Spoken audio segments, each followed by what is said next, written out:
हरिवंश पुराण को जब आप पढ़ेंगे तो वहां पर एक बड़ी अद्भुत बात कही गई है कि तुमने ब्रह्मा विष्णु महेश का नाम लिया और तीन रूपों को अलग अलग देखा, लेकिन ऐसा नहीं है। यो विष्णु स तो वही रुद्रो हो, यो रुद्रस्स पितामह एक मूर्तिस्त्रयो देवा रुद्र विष्णु पितामह। कि जो विष्णु भगवान को तुम देख रहे हो तो हरि और हर, विष्णु ही रुद्र है, शिव है, और शिव ही पितामह वही ब्रह्मा है।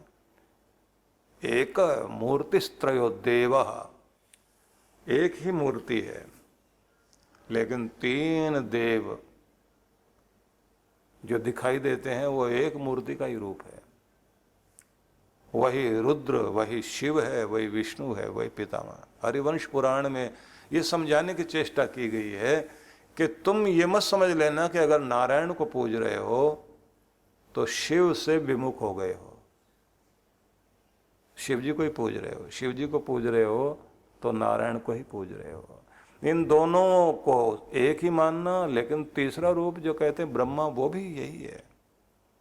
मतलब परमात्मा एक ही है, पर जिसमें आपका ध्यान है ना, जिसमें आपका प्रेम हो गया, जिस नाम में आप टिक गए, बस ये मान लीजिए उससे बड़ा कोई है ही नहीं, वही सब कुछ है। तो एक जगह अपने मन को टिका लीजिए। सब आया एक ही देश से, सब उतरे एक ही घाट। एक जगह से ही आए और एक ही जगह आकर उतरे। आए कहां से? परमात्मा से। उतरे एक ही घाट, इसी दुनिया में आकर सब उतरे, अवतरण हुआ, वहां से चले यहां आए। बीच में दुविधा आ पड़ी, संशय हो गया कि हम एक नहीं है, हमारी तो पहचान अलग अलग है। हो गए 12 बाट, बिखर गए, फिर झगड़े हो गए। ऐसा एक पवित्र ग्रंथ में संदेश आता है कि सारे लोगों ने मिलकर एकता बनाई और स्वर्ग तक जाने के लिए उन्होंने मीनार बनानी शुरू कर दी। तो मीनार जैसे बनाई जा रही थी तो मीनार बनाते बनाते आधे आसमान तक पहुंच गए। और ऐसा माना जाता है, कुछ मत पंथ में मानते हैं कि जो खुदा है, जो भगवान है, वो चौथे आसमान पर है। कुछ कहते हैं 7वें आसमान पर है। अब वो कोई भौगोलिक स्थिति नहीं है, क्योंकि आपके सैटेलाइट जा रही हैं तो 7वें आसमान से भी पार जा रही हैं।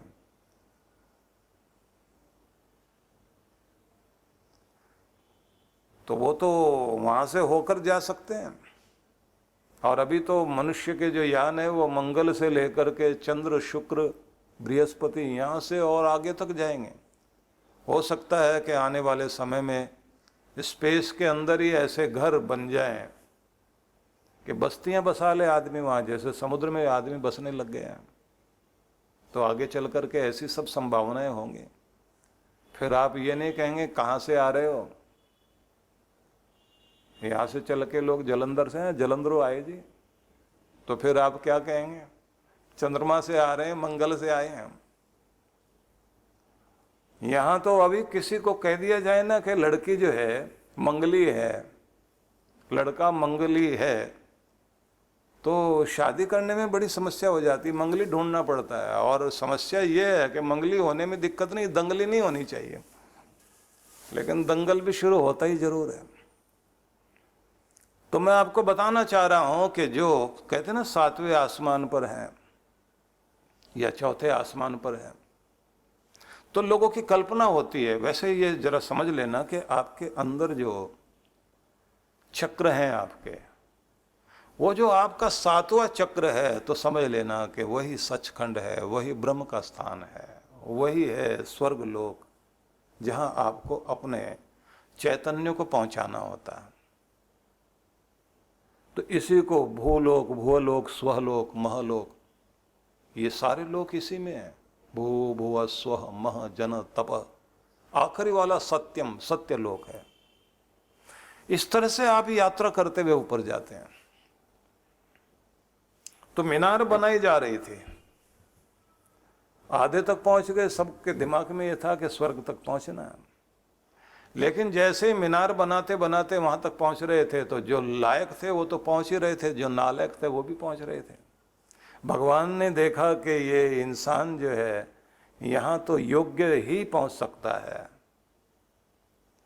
क्योंकि किसी की योग्यता चपरासी जितनी है उसे चपरासी वाले ही काम मिलेगा ना। किसी ने अपनी योग्यता इतनी बढ़ा ली कि वो चपरासी होकर भी हो सकता है कि बड़ा ऑफिसर बन सके। ऐसे भी लोग होते हैं जो यात्रा करते करते अपनी योग्यता बढ़ाते जाते हैं। शरीर का आकार नहीं बदलता, बदलता मन है। मन के अंदर योग्यता आ जाए तो व्यक्ति नीचे से चलता हुआ ऊपर तक पहुंच जाता है। और अगर आपने अपने अंदर नहीं चेंज लाए तो फिर ये ध्यान रख लीजिए, कोई फर्क नहीं पड़ेगा। फिर भगवान ने समझा कि योग्य लोग ही यहाँ तक पहुँचने चाहिए और परीक्षा भी लेनी चाहिए कि मुझ तक पहुँचने वाला तो वही हो सकता है जिसमें भेद बुद्धि ना हो। जिसमें भेद बुद्धि हो गई तो वो नहीं पहुँच सकता। तो भगवान ने लोगों की भाषा बदल दी। तो एक पवित्र ग्रंथ की ये कहानी है जो मैं आपको सुनाने लगा हूँ, जिसमें यह कहा गया कि मीनार बना दी गई और मीनार जैसे आधे तक बन गई, आधे आसमान तक पहुँच गए लोग। काम चलता जा रहा है, मीनार बनती जा रही है। लोगों ने कहा अब स्वर्ग दूर नहीं है, तो भगवान ने भाषा बदल दी। भाषा बदलते ही समस्या हो गई। ऊपर वाले ने कहा सीमेंट भेजना, उसने सोचा ईंट मांग रहा है, उसने ईंट भेज दी। उसने कहा पानी भेजना, इसने कोई और चीज भेज दी। उसके बाद उसने ऊपर से कहा सुनाई नहीं देता, उसने सोचा गाली दे रहा है। भाषा के नाम पे झगड़े बहुत होते हैं ना।